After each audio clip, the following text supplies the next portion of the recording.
साथियों, पिछले 2 सप्ताह में हमने देखा कि एनफोर्समेंट डायरेक्टरेट आज सरकार की एनफोर्स डायरेक्टिव्स की एक संस्था बन गई है। ED had become enforce directives from the Modi government. और हम पूछना चाहेंगे एनफोर्समेंट डायरेक्टरेट से कि आपके एनफोर्स डायरेक्टिव्स जो आपको मिलते हैं मोदी सरकार से, हम पूछना चाहेंगे सरकार से भी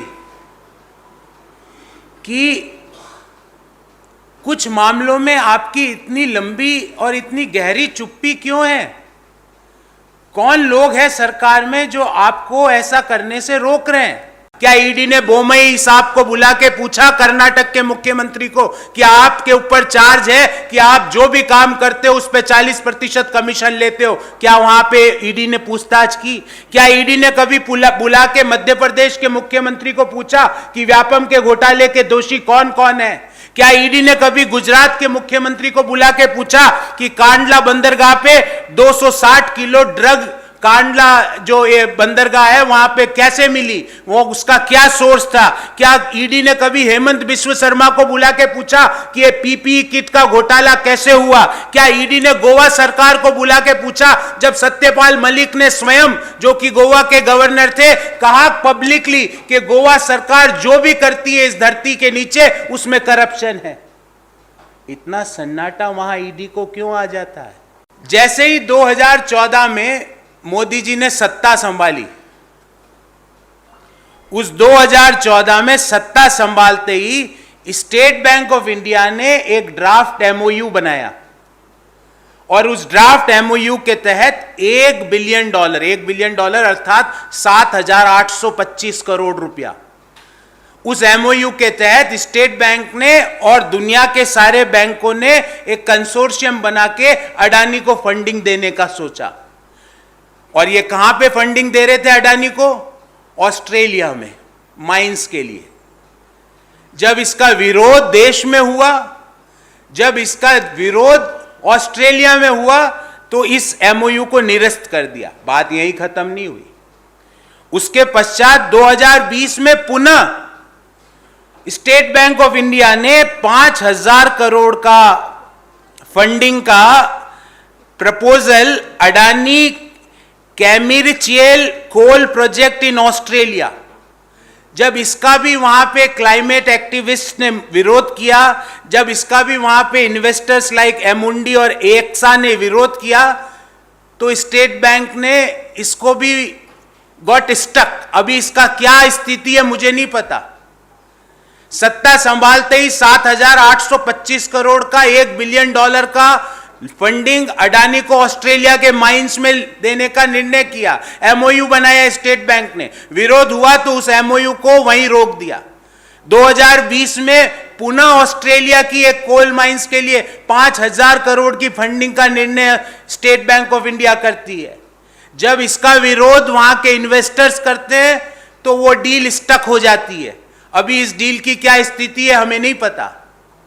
हमारा सवाल है, क्या ईडी ने कभी अडानी को बुला के पूछा कि आप किससे प्रेशर डलवा रहे हो स्टेट बैंक ऑफ इंडिया से लोन लेने के लिए?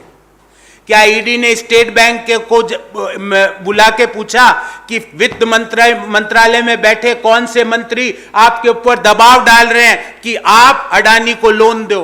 पिछले 2 सप्ताह में कांग्रेस पार्टी के पूर्व अध्यक्ष और हमारे नेता श्री राहुल गांधी जी को 54 घंटे तक की ईडी ने पूछताछ की।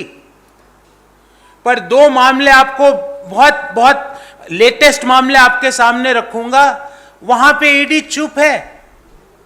हम पूछना चाहते हैं उन मामलों में इतना सन्नाटा क्यों है भाई? पहला मामला आता है, ये मैं भी नहीं कह रहा, सरकार भी नहीं कह रही, देश का कोई एजेंसी नहीं कह रही, पर श्रीलंका की स्टेट ओन्ड, श्रीलंका की सरकारी इलेक्ट्रिसिटी बोर्ड जिसका नाम है सीलोन इलेक्ट्रिसिटी बोर्ड, उसके चेयरमैन, जो उनकी बिजली आपूर्ति करती है श्रीलंका में, उसके चेयरमैन वहां की संसद के सामने खड़े होके, कोई छोटी मोटी जगह भी नहीं, श्रीलंका की संसद के सामने खड़े होके कहते हैं कि हमारे राष्ट्रपति श्री राजपक्षा, श्रीलंका के राष्ट्रपति श्री राजपक्षा को मोदी जी ने प्रेशर डाला। ये मैं नहीं कह रहा, श्रीलंका बिजली विभाग के चेयरमैन कह रहे हैं कि मोदी जी ने श्रीलंका की बिजली बोर्ड पे प्रेशर डाला उनके राष्ट्रपति के मार्फत कि विंड पावर प्रोजेक्ट का काम श्रीलंका में अडानी ग्रुप को दे दिया जाए। मैंने भी नहीं कहा ये उनके बिजली बोर्ड के चेयरमैन कह रहे हैं। क्या हमारे देश के प्रधानमंत्री प्राइवेट पार्टीज को ठेका दिलाने के लिए बने हैं? क्या हमारे देश के, भारत जैसे महान देश के प्रधानमंत्री किसी कंपनी के एजेंट के रूप में काम कर रहे हैं कि ठेका अडानी ग्रुप को दिलवा दिया जाए? क्या ईडी और अदर एजेंसीज ने इस पे जांच करना उपयुक्त नहीं समझा? The contractors association chairman in Karnataka publicly said that Karnataka government, whatever they do, they charge 40% commission. Why ED is silent on that? Why ED is silent on the biggest employment ghotala of the entire world, that is Vyapam? Had ED gave summon to the Chief Minister of Madhya Pradesh? Why ED is silent on when there is when we got 260 kgs of heroin worth rupees 1500 crore rupees? Had they called Gujarat Chief Minister? Had ED gave summon to the CM of Gujarat? When there is a clear-cut case of PPE kit scandal against the Hemant Biswa Sharma, had ED called Hemant Biswa Sharma for this scandal? When the Governor of Goa says that Goa government, whatever they do, there is a corruption in that, had ED called the Chief Minister of Goa and investigated that why these charges are there against you?